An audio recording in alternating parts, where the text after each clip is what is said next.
All right, folks, coming up on Roland Martin Unfiltered for Monday, April 15th, 2019. Of course, you see me wearing the number 42 jersey of Jackie Robinson. Today is Jackie Robinson Day in all of Major League Baseball. Every player playing today will be wearing number 42 in honor of the first African-American to break into Major League Baseball. I will explain to all of you why we need to change our language related to Jackie Robinson when it comes to Major League Baseball and how we should not be denigrating the Negro Leagues. Wait until I explain that on today's show. Also, folks, looking forward to 2020 campaign. Donald Trump brings out the hated anti-Muslim playbook and bashes the freshman congresswoman from Minnesota, Ilhan Omar, a Muslim woman, a member of the Congressional Black Caucus, and of course, he doesn't care if she gets death threats. We'll unpack all of that. Now, Trump's attempts to discredit the courts in America is a typical move by a dictator. A black federal judge provides a powerful rebuke. Trust me, you want to hear what this brother had to say. Students at Georgetown University voted late last week to pay into a fund for descendants of slaves sold to shore up the university's finances in the 19th century. We'll talk to one of those descendants. And a black sixth grader body slammed to the ground by a school cop in Florida. Authorities say it was appropriate behavior, yet when you see the video, you probably will say, hell to the no. And Fox News' Laura Ingraham makes fun of the memorial for the late rapper Nipsey Hussle, then criticizes the video she thinks he's made. She was lying. And could urban violence against African Americans cause PTSD in our community? A psychologist says yes, and they're here to tell us why. And of course, Tiger Woods won his 15th major golf championship yesterday, the first time in more than a decade, setting records all across television. I'll break it down for you, folks. It is time to bring the funk on Roland Martin Unfiltered. Let's go. He's got it. Whatever the biz, he's on it. Whatever it is, he's got the scoop, the fact, the find. And when it breaks, he's right on time and it's rolling. Best believe he's knowing. Putting it down from sports to news to politics. With entertainment just for kicks, he's rolling. It's on go, y'all. It's Roland Martin, yeah. Rolling with Roland now. He's rolling.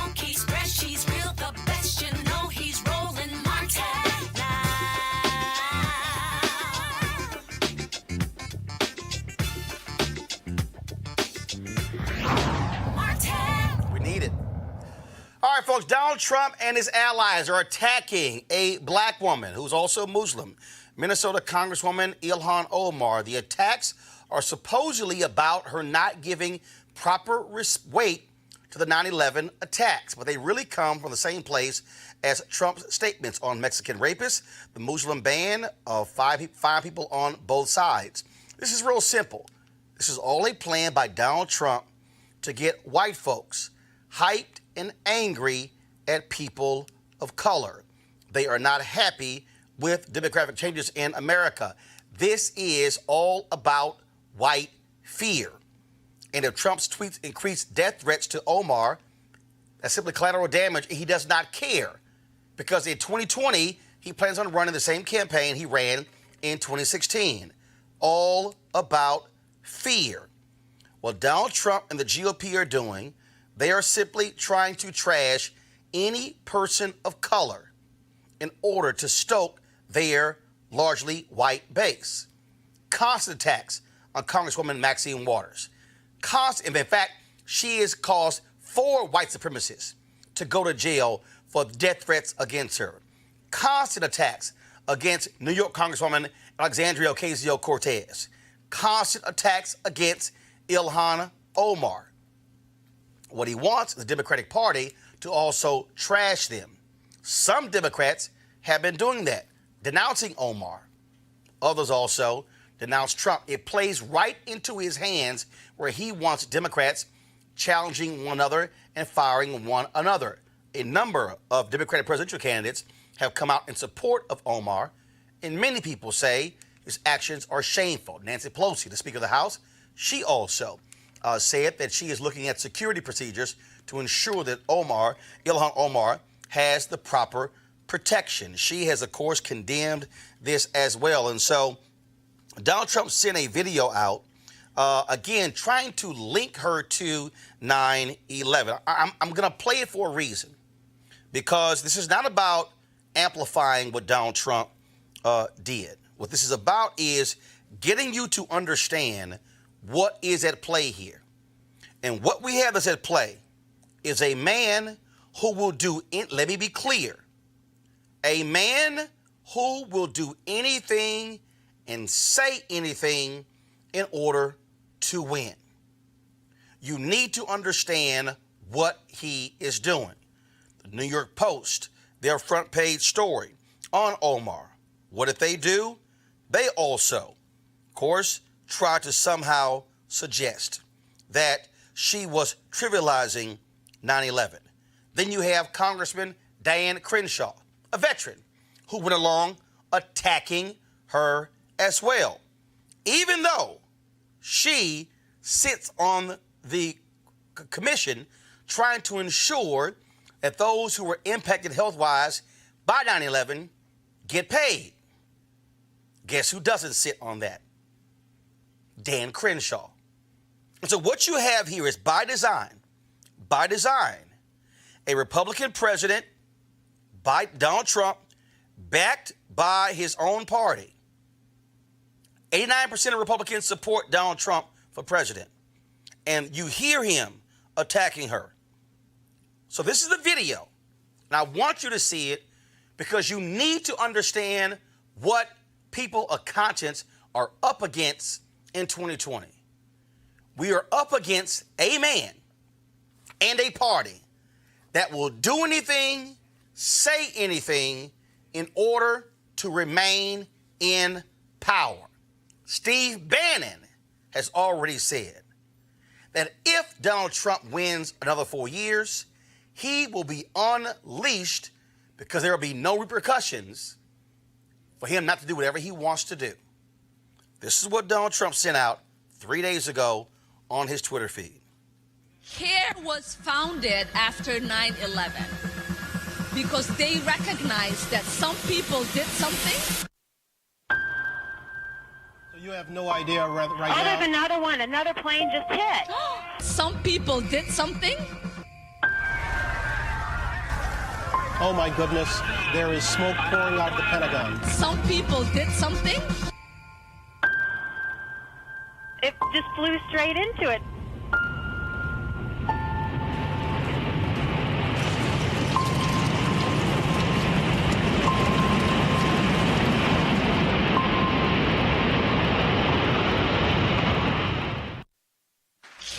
was founded. 94,000 retweets, 256,000 likes. Let's go to my panel. Dr. Avis Jones-DeWeaver, leadership strategist, who joins us. Linda McAllister, political analyst, former GOP congressional candidate, and also Malik Abdul, vice president, Black Conservative Federation. First, I'll start with you, Liddy, and that is, here's a man who first, on 9/11, mentioned how his building now will be the tallest building in New York as a result of the World Trade Center towers coming down. A man who said that he helped when it came to the rubble in New York, lie. A man who said he saw Muslims celebrating across the Hudson in New Jersey, lie. A man who said he donated $10,000 to the Fund for Survivors, lie. A man who said he knew a number of people who died that day in New York City, lie. So for him to attack Congresswoman Ilhan Omar, when he himself has lied repeatedly about 9/11, shows what kind of man Donald Trump is, Lenny. Well, we're talking about it in the wrong ways. He's a politician. And we have seen for years that politicians will use whatever they choose to use in order to make sure that they can win. I mean, I just had a history lesson just last week with people in regards to the 1990 Jesse Helms ad against Harvey Gantt and the use of the word quota. This is the same type of thing. It's more aghast in regards to the fact that we're talking about 9/11 and we're spinning words there. But it's the same playbook, and we've seen it in American politics for decades, if not for centuries now. The problem is what you're finding more and more often is people are willing to be violent. People are willing to try to plan to take other people's lives. And as I said, when we approached 2016, we're moving into the 1960s all over again, just with more guns and a smaller world due to social media. And this just seems to be an example of it, unfortunately. Avis Jones-DeWeaver, again, when you look at what Donald Trump is doing, he ran on fear in 2016. He's running on fear in 2020. He wants to send the signal to white folks, look, demographics are changing. I'm your last great white hope. Absolutely. I mean, in my eyes, this is more than just regular political speak. On the one hand, as you mentioned, it's absolutely playing into white fear. It's propaganda, I would say. This is more than regular politics. This is propaganda. That's the type of commercial you would expect to see in authoritarian societies, okay? And in addition to that, I just find it very interesting that here is a president whose wife has some Be Best initiative around anti-cyberbullying, and he is engaging in tactics that we know are radicalizing white supremacists, not only as it relates to this specific incident and the threats that have happened in relation to that, but we know what happened with the individual who sent bombs to various different media outlets, as well as elected officials, current elected officials, and former elected officials. We know about the radicalization of the individual who went into the newsroom in Baltimore and murdered journalists.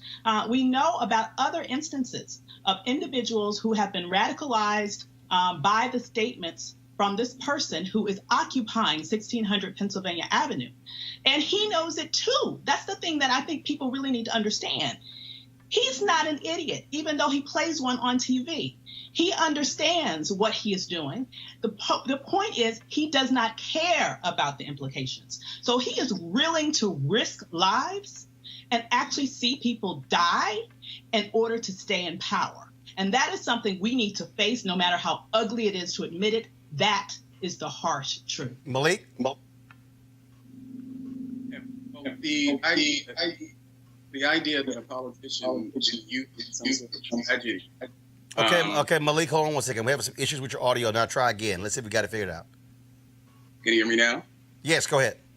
Yeah, the idea that a politician is using some sort of tragedy for a political gain, that's nothing new. You just listed off of a number of those things that Donald Trump said about 9/11, and he's been roundly criticized for that. Congresswoman Omar, she's made comments that people have found offensive. What has happened is that, well, people have said that, well, we're trying to interpret what she meant. And as I said on the show several times, she may have not meant it the way that those things have come across. But the reality is that what she said was that some people did things, and some people did more. It was more than some people just doing things. Terrorists. People came to our country. They were in our country. They terrorized our country on that day. So it wasn't that some people just did things. Some people did a lot of bad things. And I think that is where the missing link is. But the idea that Donald Trump somehow is playing to some sort of fear that's different than any other political fear, whether it's John Lewis talking about John McCain or Mitt Romney, it's the same sort of fear. So I don't see. I saw the ad and I was like, how about that?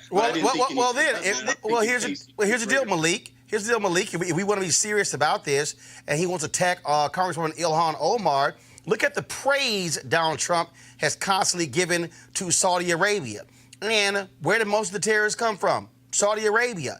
When you look at Khashoggi, how they killed a journalist in the United States. Donald Trump praises them. The bottom line is he should be roundly condemned for it because he's also simply a hypocrite.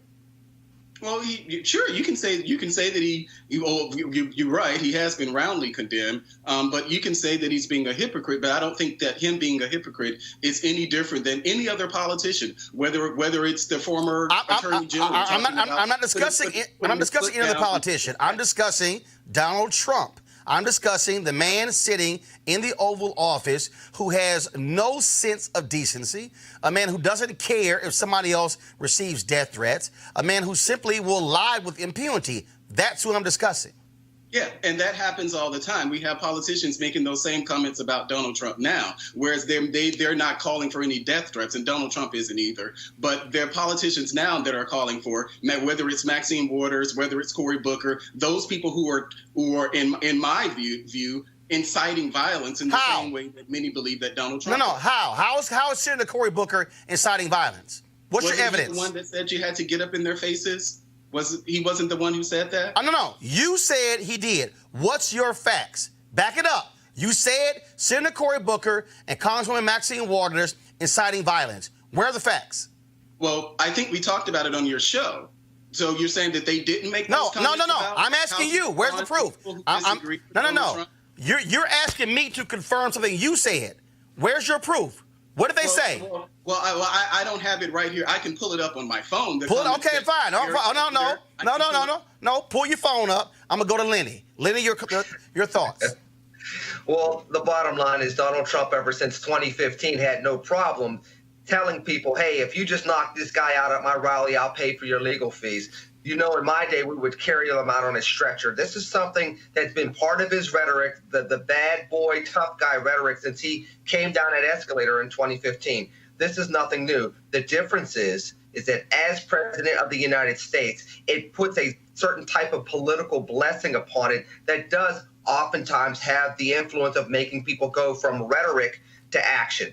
That's what we have to be mindful of. And I think that when we look at how to deal with this, we're going to have to make sure that we have leaders that are going to look at political solutions on both sides of the aisle. You're going to have to see more Republicans take a step back and say, even if the president is going to say something that we would disagree with from a rhetorical standpoint that's out there in the public sphere, we have to come back and say something that's going to make sense and redirect people with conservative principles, with Republican principles that are going to allow people to not only have a direction, but I would dare say from a political standpoint, start reestablishing some trust in the Republican brand again, because as we well know, the Republican brand has taken a hit with the middle and the left over the years that Donald Trump has been on the scene. Avis, before I go back to Malik, hopefully he's found his proof. Avis, the bottom line is Republican brand is irrelevant. They care about power. They will support Donald Trump until the end. Absolutely. They don't give a damn about the brand. They've shown that by their actions and by their inactions related to this person. That's reality. Now, I think it's very important that we talk about his particular behavior in the broader context of the history of this nation and the contemporary reality of this nation. The fact of the matter is there has never been a left-wing terrorist machine like there has been throughout the history of this nation. We have always had right-wing racist terrorists in this country that has largely targeted Black people.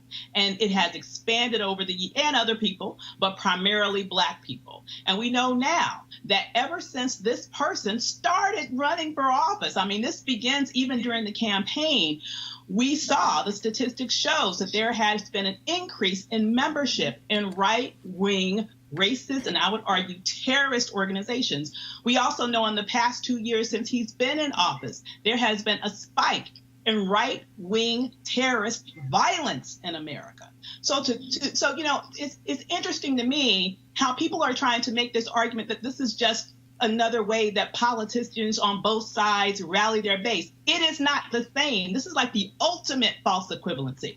What do we have in this nation that is similar to Nazi organizations or the KKK in terms of constantly perpetrating violence against individuals of color? We just had churches burning down in Louisiana. We just had people shot and killed in synagogues. We are having this type of activity all the time. And what do we have in common? We have it happening under an auspices where you have a president of the United States spewing racist, hateful rhetoric that is emboldening these racists, and in his name they are committing these acts. So, I would love to have some sort of theoretical argument about, oh, well, the left does it too. Bull, okay? The left does not do it like this because there is no equivalent to the right-wing terrorist machine that has been in this country for centuries and that still exists in this country today and that is being emboldened under this administration. Malik, have you found that proof? Well, I correct myself. It wasn't Cory Booker who actually said the comments about pushing it back. That was Maxine Waters. And what did she say? No. What was the quote? From Maxine Waters? Yes. And if you see anybody from that cabinet in a restaurant, in a department store, at a gasoline station, you get out there and you create a crowd and you push back on them and you tell them that they're not welcome anymore. Hold up. You said you tell them you're not welcome anymore. How is that inciting violence? Well, so if Donald Trump had said that, it wouldn't be inciting violence. No. Hold on. No, Malik. I want you to. Malik. Inciting violence said, go beat him up. Inciting violence said, punch him. Inciting violence said, I'll pay your legal fees if you knock him the hell out. So you're violence is a physical confrontation. Okay. No, Malik, I'm asking you. You are a Republican communications consultant, right? Mm-hmm. Which means you advise folks on how to communicate. Right. She said, tell them you're not welcome. Where does she say go beat them the hell up? Well, you're referring to comments that Trump made, I believe, in 2015 or 2016. So if we're going to talk about things that he actually said, things that incited people to violence, we have to refer to 2016. So I'm asking you again. Where's the comment where Congresswoman Maxine Waters said, "Hey, go knock them the hell out, and I'll pay your legal fees"? Did she ever say that? As someone who's known people who have been attacked because they're Trump supporters, as someone No. Nice deflection. I'm asking you again. Where is the Malik? Where's the statement? Malik, where's the statement? Where's the statement where Congresswoman Maxine Waters said, "Go beat him up"? Well, that's how I interpret the statement. I thought so. Much like you interpret Trump's statement. No. Actually, no, Malik, you're wrong. I don't interpret Trump statements. Yes, I read Trump. I'm sorry. Lenny.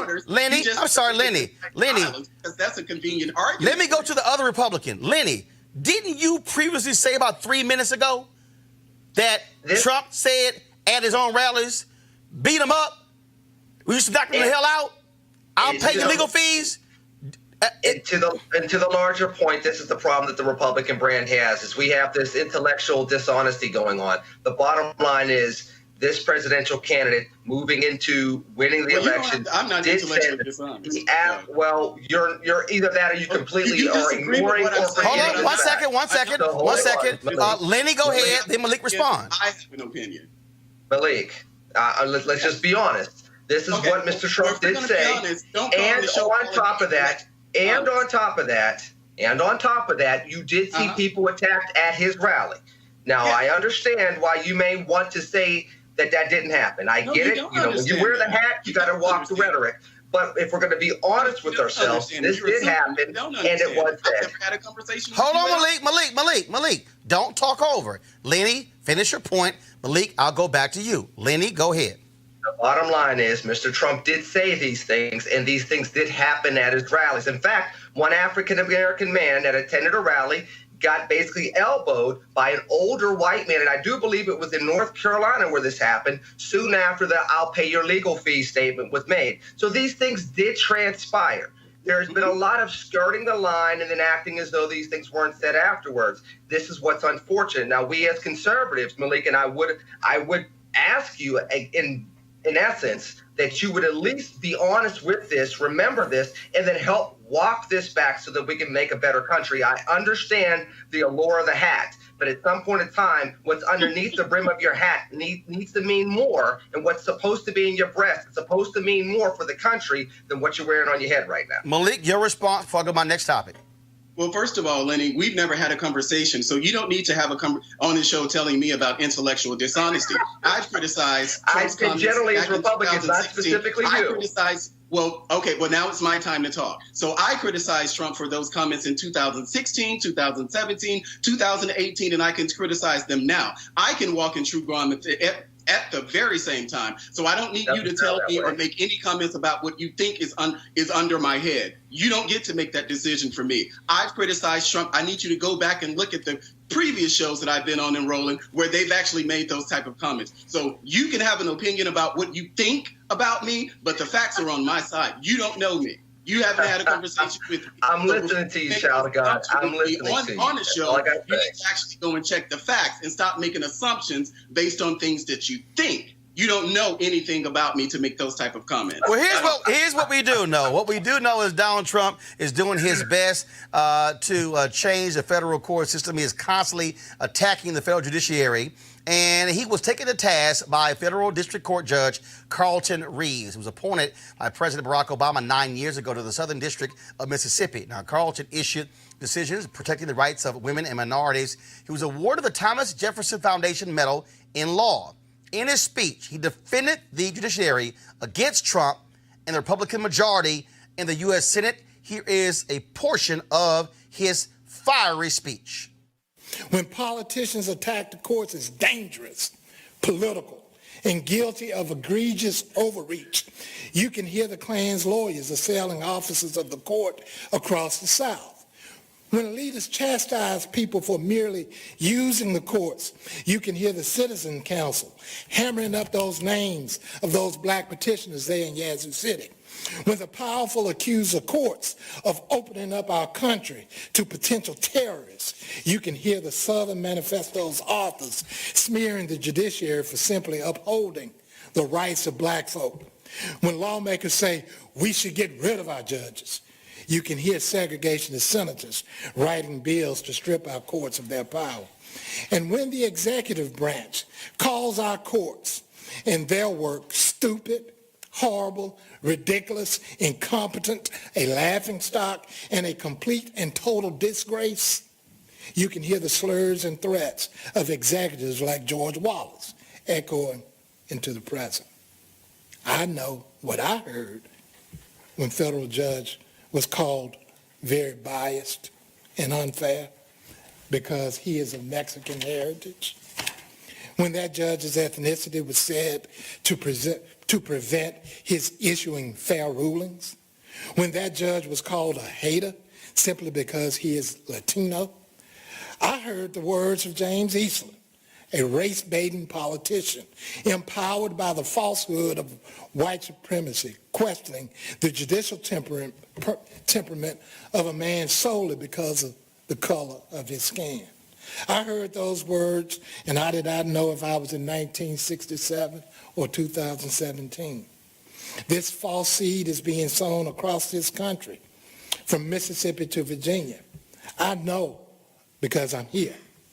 The proof is in my mailbox, in countless letters of hatred. I've been called a piece of garbage, an arrogant, pompous piece of, and you fill in the rest. This may not be appropriate for children. A disgrace, an asshole who will burn in hell, and the embodiment of Satan himself. One person has even told me that he has prayed that God will give me complete discomfort. The deliverers of hate who send these messages aim to bully and scare judges who look like me from the judiciary. And so they share an aim with those who use whips and ropes and trees against my ancestors, scrubbing the black experience from our nation's courts. This administration and a bare majority of the Senate walking arm in arm and not stumbling unaware towards a homogeneous judiciary. Think of the slurs against Judge Curiel. Think of the nominations to the bench of those who call diversity code for relaxed standards, who call transgender children part of Satan's plan, who defend the KKK in online message boards, who led voting suppression efforts for segregationists like Jesse Helms. Think of the pattern of judicial nominees refusing to admit, like every generation of nominees before them, that Brown versus Board was correctly decided.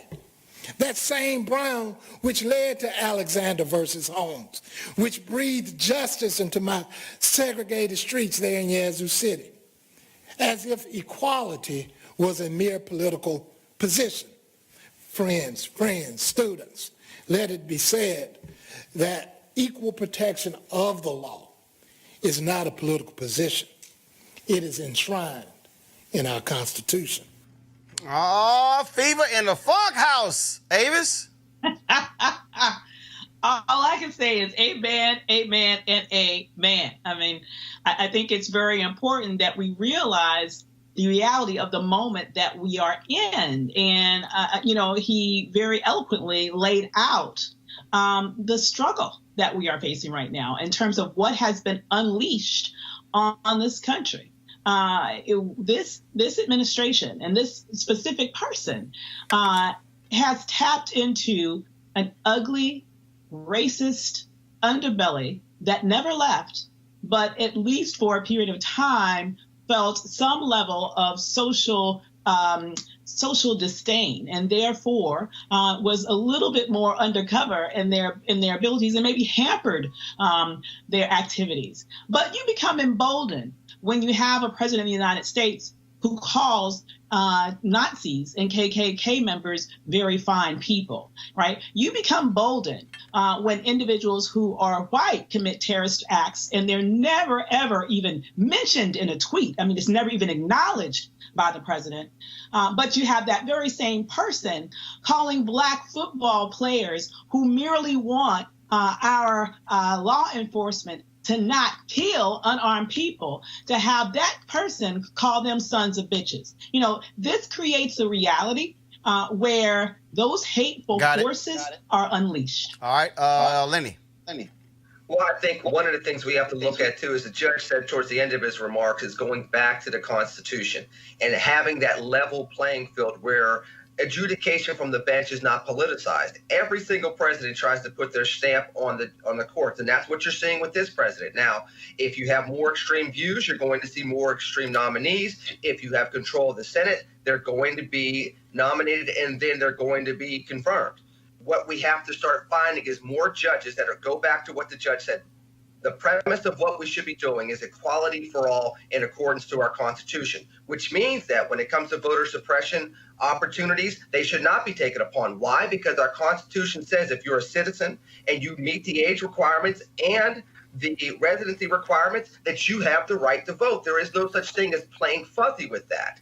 Just the same when it comes to other matters, it should go back to constitutionality. I think that when you start looking at the politicization of the courts, you start losing that. I think we've still lost that previously. Now you're seeing it on the other side. And unfortunately, it's pulling the country further apart. There's a way to get back to it. And I think the judge hit on that, not just from the rhetoric that we're hearing, around the country, but also to what the courts need to be and how we should be looking to adjudicate these issues moving forward. All right, Malik.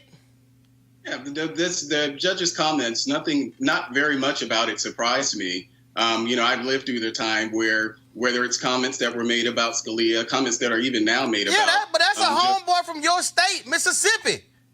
What does that mean? The fact that he's from Mississippi, I disagree with people. I disagree with my own family and friends from Mississippi, so this is nothing new to me. But my point here is that the idea that a judge or anyone would criticize someone in the judiciary or even the president for that matter, it doesn't surprise me. And, this is the position that the Republican Party is in, because for years, well before I came to the party, the Republican Party was the Tea Party. So, that things that are said now, these are the same people. I don't think that Donald Trump actually created new people or found new people. These are the same people that have been Republicans all along, and we can rightly criticize them. No, that's not true. Malik, that's not Roland, Lenny, about 30 seconds go, Lenny. 30 seconds. Number one, the Tea Party people Malik, please. The Tea Party people that first got on board were people that actually knew fiscal policy. Those were Ron Paul people. Then the Tea Party got hijacked by people that were opportunists that started taking it to the far right, and you started getting more and more what you've had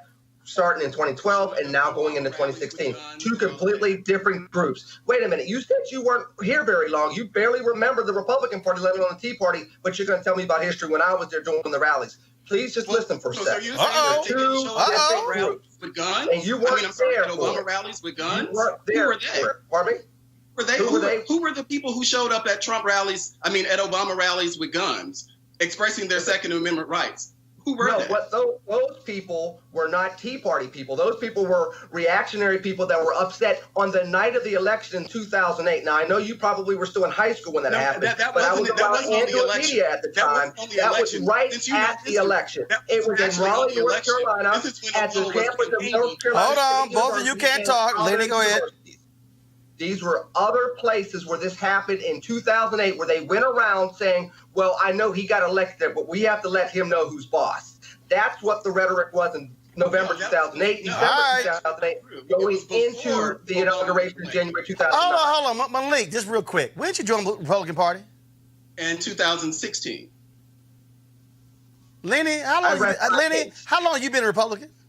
I've been a Republican since 2004. Been doing this live and nationally for over 10 years. Okay, that's all I got. That same party showed up. All right, I'm just checking. That same party showed up with those guns at the same rallies. This is not after Obama was elected. This was when he was campaigning. And I know because I supported him during that time, and I had a real problem with the fact that the members of the Republican Party decided to express their Second Amendment rights by showing up at Obama's rallies. I got you, but I got it, Malik. I got it, but it's a whole bunch of new people who loving Trump. Y'all got to go to my next story, which explains why the courts and the judges absolutely matter. A federal district judge in New York ruled that a Trump administration plan was motivated by, quote, a discriminatory purpose of removing non-white immigrants to the country. This is all part of Donald Trump's pattern of keeping America white. In the backstory, the Trump administration wants to end something called temporary protected status, or TPS, for certain immigrants. Basically, when refugees come to the U.S. to get away from war or a natural disaster, they are temporarily protected from deportation. For Haitians, the year was 2010. The event was the earthquake in Haiti that killed hundreds of thousands of people. The Trump administration wanted to send 50,000 Haitians back. Because of an earlier court ruling, the administration moved the termination of protected status to 2020. But late last week, U.S. District Judge William F. Cox in New York, he ruled that the Trump administration plan had, quote, reverse engineered the TPS review process to achieve the desired political outcome, the termination of Haiti's TPS. I keep telling y'all, this is about white fear of a changing America.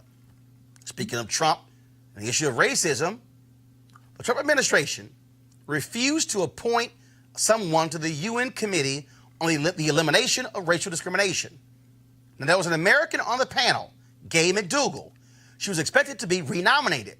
She had originally been nominated by President Obama. She had criticized Trump. So at the last minute, the White House killed her nomination, and they failed to nominate anyone to replace her. So now the United States will not have a representative on the UN Committee on the Elimination of Racial Discrimination. What a shock. What a shock. All right, folks, let's talk reparations. Students at Georgetown University here in D.C. overwhelmingly approved a plan to have every student pay a little more than $50 a year for the reparations to the nearly 4,000 descendants of 272 African slaves that Georgetown sold in 1838 to boost the university's finances. The referendum is not binding on the university, and so far, we do not know that Georgetown's administrators will agree to collect and disperse the money. Joining us now is one of the descendants of those 272 slaves, Sherilyn Branch, who is also the vice president of the GU 272 Descendants Association. So, Sherilyn, what do you make of these students, their decision? Well, obviously, this was a student referendum and has nothing to do with our organization per se, but I am thankful that students chose to do what students have always done, and it is abide by the truth on college campuses from the 1900s. And so we can clearly see that they've made a decision to provide $27.20, close to the $2.72 for the number of descendants. And I think it's important for us to understand and recognize that they had a right to vote and to have that referendum, irrespective of what the university might feel. This was a student-led referendum. And obviously, with this very issue, the reality is the selling of those slaves is what kept Georgetown University alive. And of course, the decision was made to say that any descendants would be allowed to be able to attend Georgetown, I believe, for free. What more should be done? Well, certainly the free part is not necessarily true. They are to be treated, if a student is able to get into Georgetown, they're to be treated the same as a relative of a person or a person who has already gone to Georgetown and their family. So it's a very different understanding from just being free. All right. So what are you asking for more? What else do you want to be done? Any other things that you're asking for? Well, of course, certainly we want the university to tell the truth.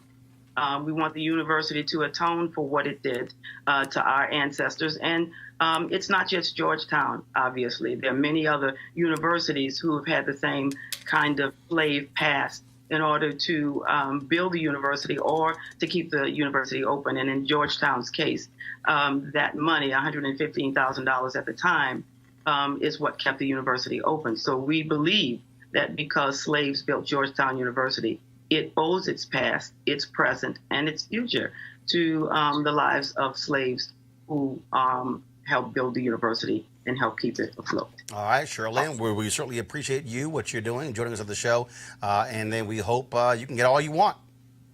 Well, thank you. It's not just about us. It's about the story and the truth and racial healing and reconciliation regarding the slave past of these United States. All right.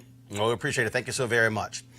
Folks, something that's born out of slavery, that is police departments. And a police resource officer in a middle school in St. Lucie County, Florida, was caught on tape slamming an 11-year-old sixth grader to the ground, a body slam. Now, school officials said the child was disruptive and violent and previously had been caught with a knife.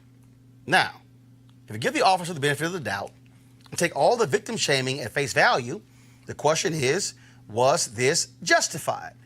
Press play.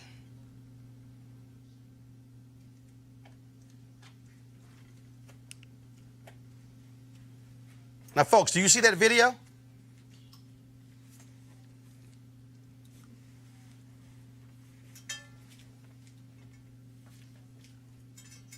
So here's the question.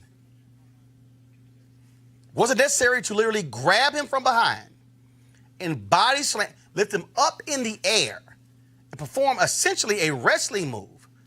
The student is now facing charges of assault and disorderly conduct. He was taken to the hospital and left with a Band-Aid. He is getting a mental health evaluation. The officer is still on duty, and the chief actually said, police chief there said, the use of force was justified. Avis, really? make me extremely angry. It is no justification for this. This was an 11-year-old child who was attacked from behind and assaulted with a body slam onto concrete.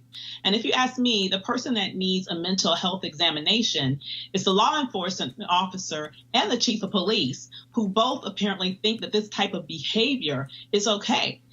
We know the studies that show that whites tend to overinflate the age of Black children, that they don't see Black children as children. But listen, they just need to see Black children as human beings in order to see that this is wrong. And the fact that this type of behavior not only occurs, but then is justified by those in authority over that police officer is not acceptable. It's my hope that the community around this incident rises up to say, we are not going to just sit here and allow them to attack our children like this. This cannot go unpunished. Malik, you see that video? I mean, first of all, the young man at some point started to run away. Look, if you watch, the officer could have simply grabbed him and taken him to the ground, but to literally pick him up, lift over your head, and then body slam him to the ground, that is nonsensical.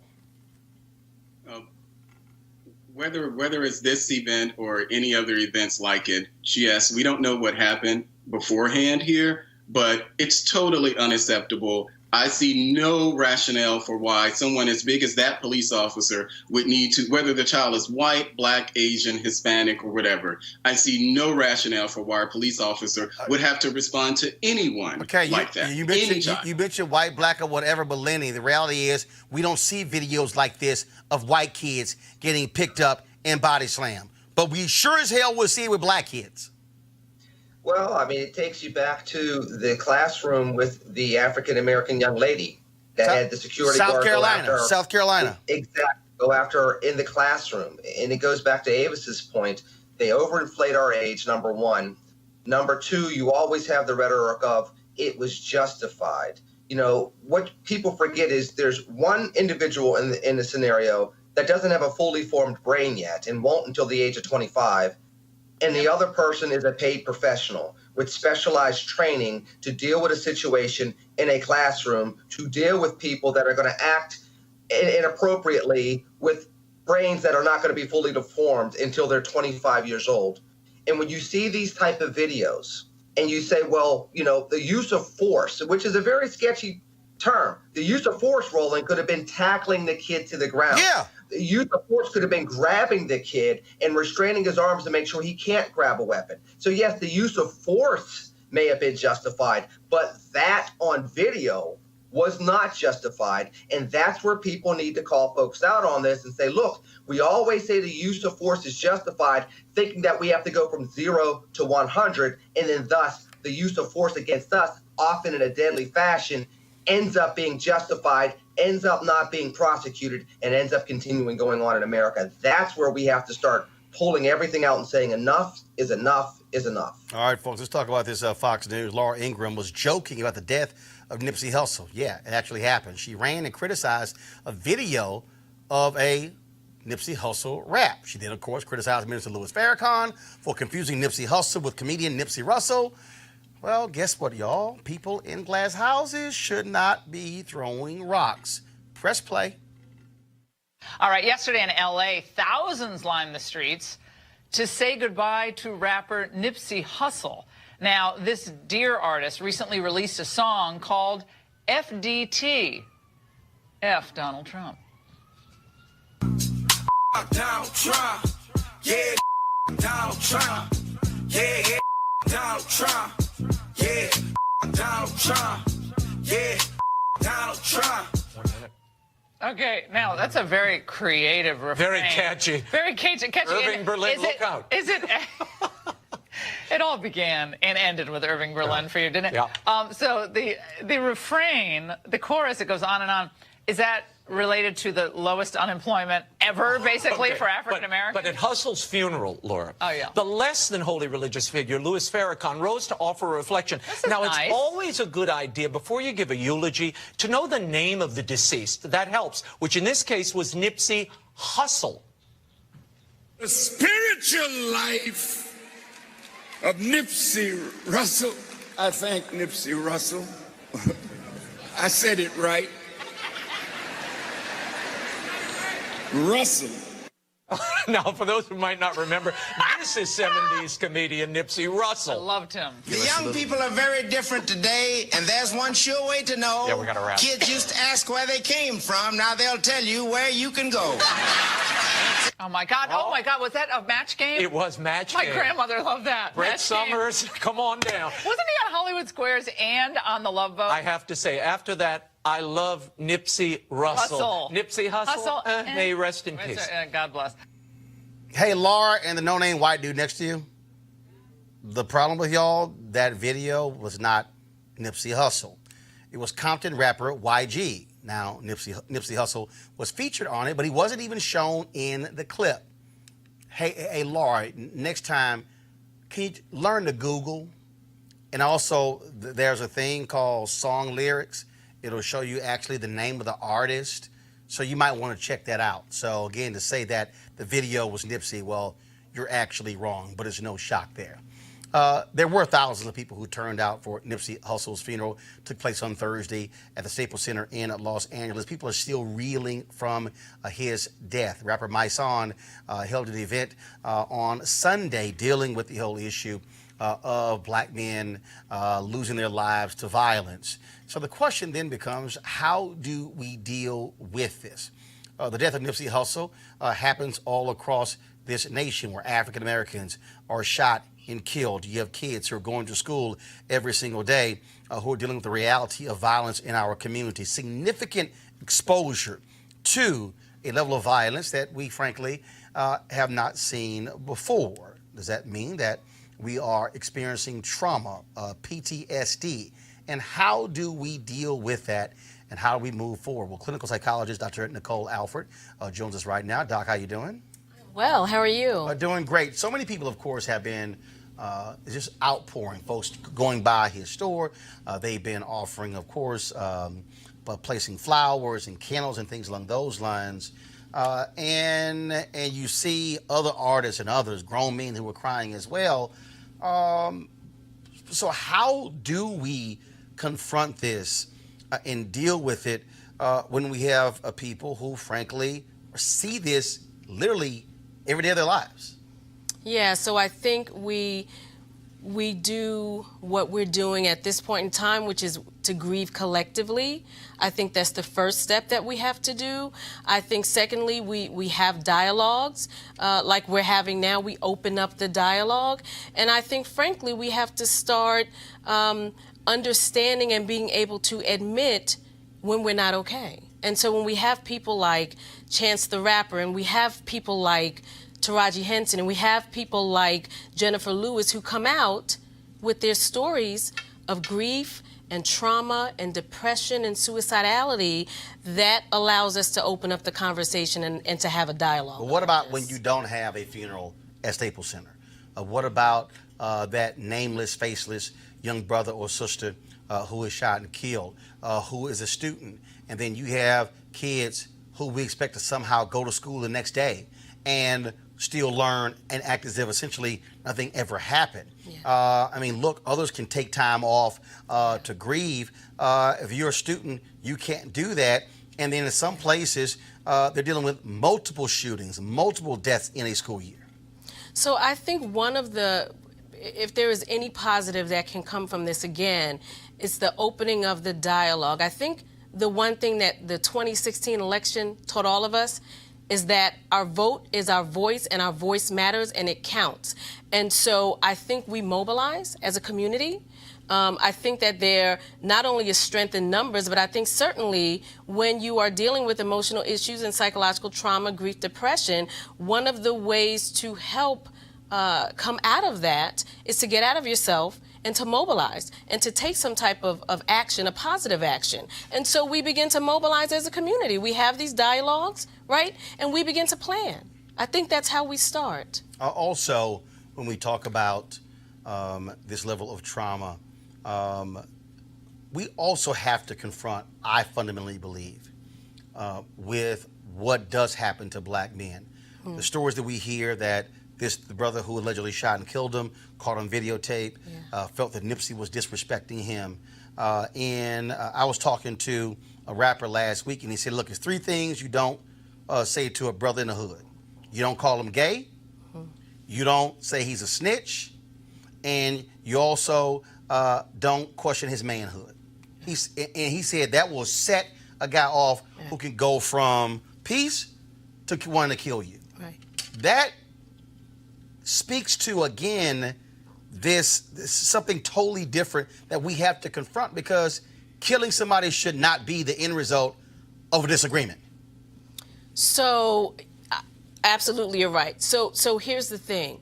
I think that when you are traumatized, I think when there is no safety, not outside of your community, and certainly not within your community, I think when you live in a war zone, you become angry, you become aggressive, you become hyper aroused and hyper vigilant, and there is no channel for those emotions. There is no outlet for that. And so again, I think as a community, we have to start having conversations, right? So we need to start having conversations about why there's so much violence in our community. That's a conversation that I believe we need to start having, right? We can't excuse that. That wasn't police on black violence. That was black on black violence. And so this type of a conversation absolutely will open up that dialogue. It will allow us to have that dialogue in a safer space, whereas maybe pre his death, we wouldn't be able to have it. We wouldn't be able to hear it. All right, real quick, where can people get some online resources to deal with this whole issue of trauma and PTSD? So people can, of course, go to my website at www.thegooddrnick.com. The National Alliance on Mental Illness, NAMI.org, has a wealth of resources, and so any one of those they can find resources. All right, Dr. Alford, we appreciate it. Thanks a lot. Thank you. All right, folks, some breaking news here. Here we go to my iPad. Dr. William Barber just tweeted this. Breaking news, we won and God prevailed in Wake County District Court today. Judge overruled prohibition against entering the North Carolina General Assembly building. This overturns a 2-year restriction. Reverend Barber also tweeted the state is on record saying that one reason they didn't want me to come back was concern that I might attend May 1st teacher event and cause more people to attend. This is profiling, and it was overruled today. No shock. Republicans in North Carolina, they don't want Reverend Barber and others. They are protesting their shameful and illegal actions there in North Carolina. So Reverend Barber, way to go, beating them in court. Got to go to a break. When we come back, we'll talk Tiger Woods and Jackie Robinson on Roland Martin Unfiltered.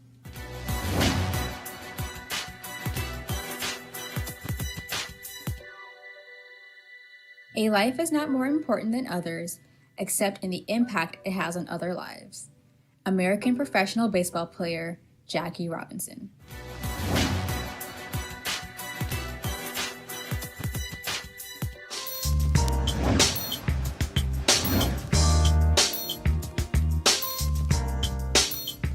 All right, folks, our school today is Talladega College. Talladega.edu is the website. Notable graduates include Nikki Finney, Arthur Shores, Margaret Bush Wilson, Winona Lipman, and more. If you want to support Talladega College, go to Talladega.edu, Talladega.edu. And, of course, they were founded in 1867. So we certainly appreciate your support of them, our HBCU Giving Day University. All right, folks, calling all HBCU alumni, students, and leaders. Enter the Ford Motor Company HBCU Mobility Challenge and win $25,000 for your school.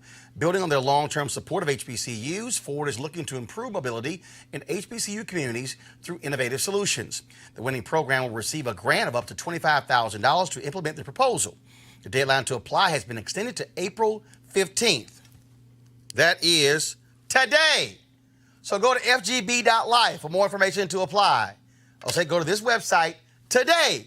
Don't wait. Tomorrow it's too late. So go to fgb.life for more info and to apply. And remember, Ford goes further in our community. All right, folks, yesterday, huge win for Tiger Woods, winning his 15th major golf championship. amazing feat yesterday. Had not won in a very, very long time. He got his first win last year on the PGA Tour in several years, but winning his first major in more than a decade. Wow, a huge deal there. And I want to go to my panel real quick here. Lenny, I'll start with you. It's amazing. You got all the people on social media, oh my goodness, you know, Tiger not black. He cheated on his wife. He played golf with Trump. But the reality is, people, whether you like him or not, or his personal life, he's still one of the greatest golfers in history, and people love a great story. I say this as a Pittsburgh Steelers fan. We go through the same thing with Tom Brady. You can say whatever you want about Tom Brady, but he's the greatest of all time at the quarterback position. Tiger Woods is that in golf. And to see somebody come back after so long, not winning, going through all the personal tragedies, and to come back and win and come from behind on the final day of the Masters. It's just another one of those stories that you tell your kids about and say, this is what perseverance is all about. Avis, people say Tiger Woods doesn't call himself black. Actually, he said, I'm black, but I'm also Thai. It's about combination. So it's not like he walked around and said, I'm not black. I'm like Mike Tirico of ESPN, who said, well, you know, I don't really know what my background is, and I don't really need to check. Look in the damn mirror, Mike. But again, I don't have hate for Tiger. I was one of the folks who thought he was going to eventually come back, one of the few people who actually believed it. But again, to me, I just think we get so caught up in this whole idea of Tiger doesn't claim us. Yo, it's a whole bunch of black people who call themselves black who don't claim black people. Well, you know, yeah. Tiger calls himself Cablinasian. You know, he has the right to call himself whatever he wants to call himself. But I will say that, you know, for me, he has really been what is exciting about golf in recent years. I know that, you know, there are tons of people who never really paid any attention to golf until he first walked onto the scene many years ago. And so it's interesting. It's good. You know, I'm glad to see that he has finally overcome all the demons that he's been facing over the past years as an athlete. It's just good to see this athlete not give up and to come back to the top where he belongs. Malik, real quick. People have been saying this about Tiger for years now, so it's not surprising that they're saying it now. I'm extremely happy for him. I'm glad that he's doing it. I'm one of those who started watching golf because of Tiger, just like I started watching the tennis because of Serena and Venus. So, hey, I'm here for the Wakanda magic any and every day, whether it's Cablaisian, whatever magic or not. Proud of it, brother. Can I say something very, very real quick? Tiger and the Williams sisters are two examples of the power of a black father putting a vision of greatness in their kids at a very early age. Sustained. All right, so again, you know what the hell? I'm going to wear my red Nike shirt tomorrow in honor of Tiger. And I don't give a damn if you don't like it. Look, and also, let's be real clear, I ain't played golf because of Tiger. I played before Tiger, but I still enjoy watching him versus some of those other boring people. All right, y'all, the Pulitzer Prizes were announced this afternoon. The New York Times and the Wall Street Journal won prizes for reporting on Trump scandals. There are a ton of them. The Journal for revealing the porn star hush money payments and the Time for uncovering a decades-long tax evasion scheme by the Trump family. Malik, the staff of the Advocate newspaper in Louisiana, they won for reporting that ended the practice of not requiring unanimous jury verdicts in Louisiana, a practice meant to blunt the impact of one or two African Americans on a jury. Black winners include Brent Staples, an editorial writer for the New York Times for his work on racial justice. Darren Bale, the brother, won for editorial cartoons. He also writes and illustrates the comic strips Canterville and Rudy Park. Also, Jackie Sibley's jury for her play Fairview, which examines race and privilege in America. Aretha Franklin got a special citation for her indelible contribution to American music and culture for more than 5 decades.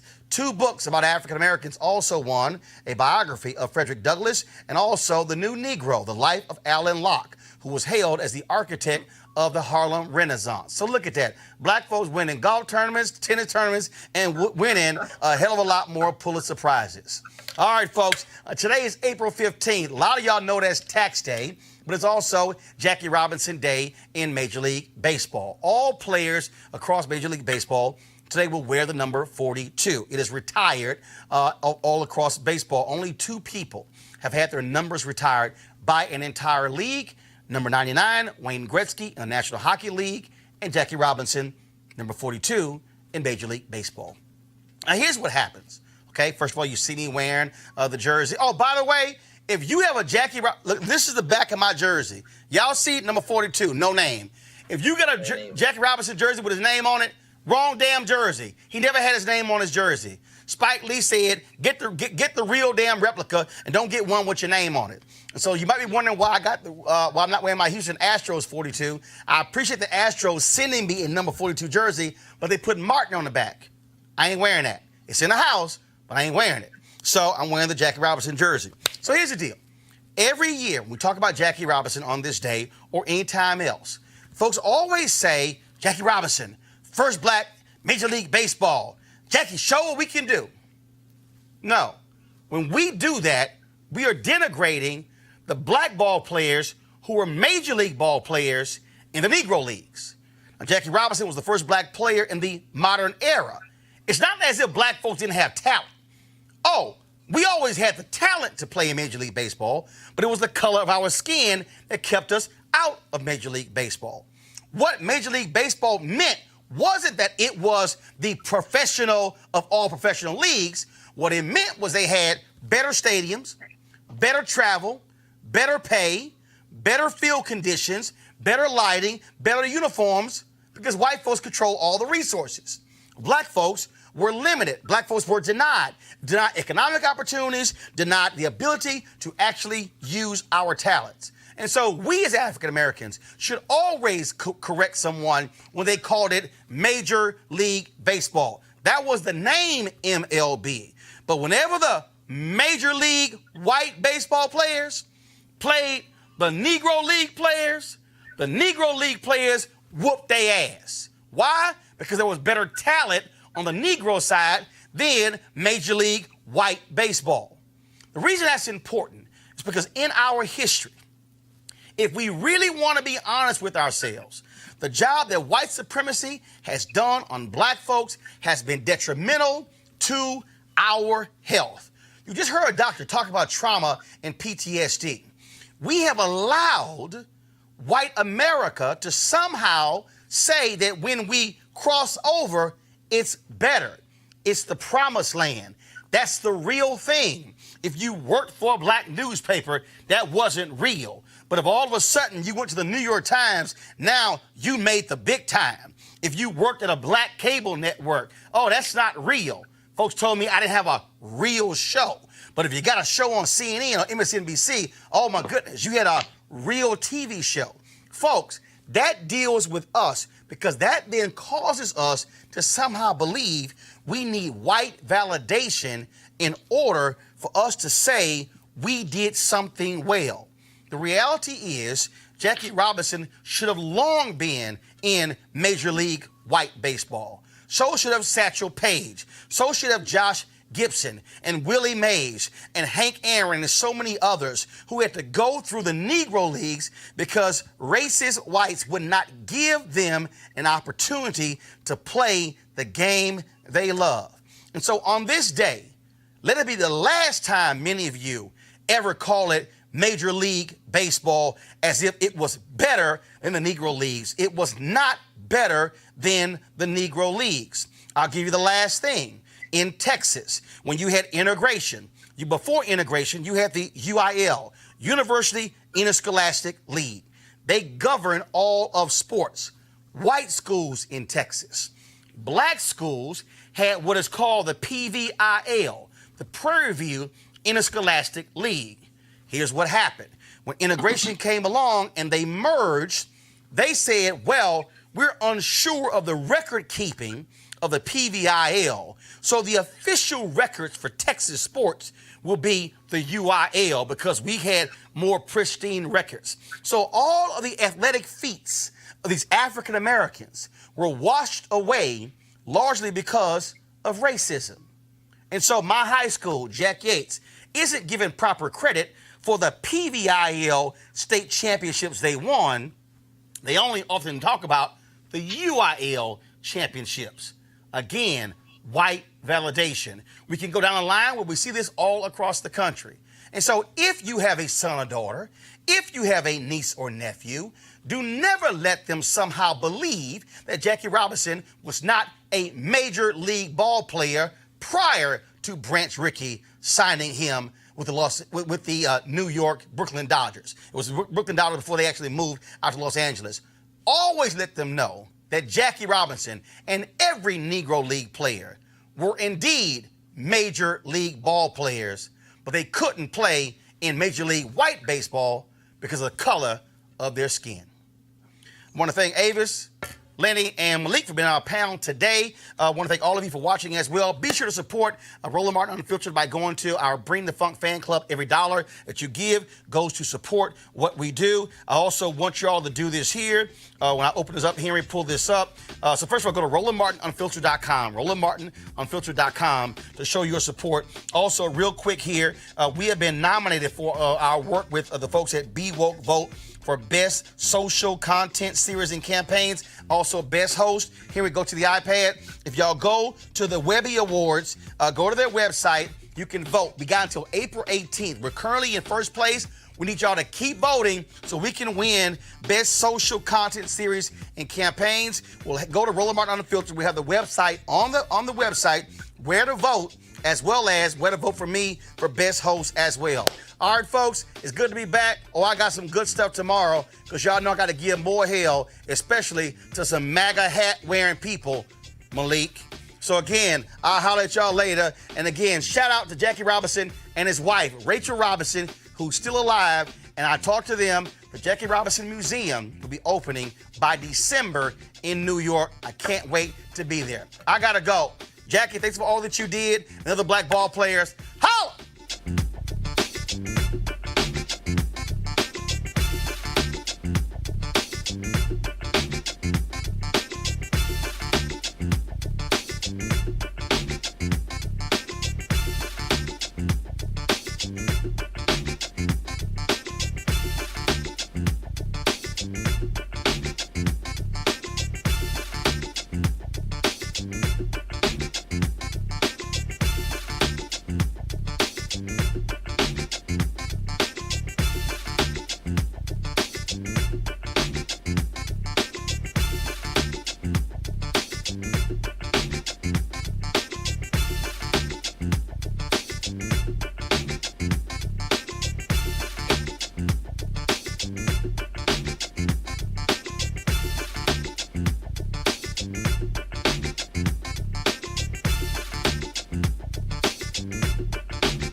I want you to like, share, and subscribe to our YouTube channel, youtube.com/Roland S. Martin. And don't forget to turn on your notifications. You want to support Roland Martin Unfiltered? Be sure to join our Bring the Funk fan club. Every dollar that you give to us supports our daily digital show. There's only one daily digital show out here that keeps it black and keep it real as Roland Martin Unfiltered. Support the Roland Martin Unfiltered daily digital show by going to RolandMartinUnfiltered.com. Our goal is to get 20,000 of our fans contributing $50 each for the whole year. You can make this possible. RolandMartinUnfiltered.com. Hey fam, want to check out Roland Martin Unfiltered, the blackest show on all of digital, cable, and broadcast. Check out our audio podcast. There's only one daily digital show out here that keeps it black and keep it real as Roland Martin Unfiltered. Press play. Martin.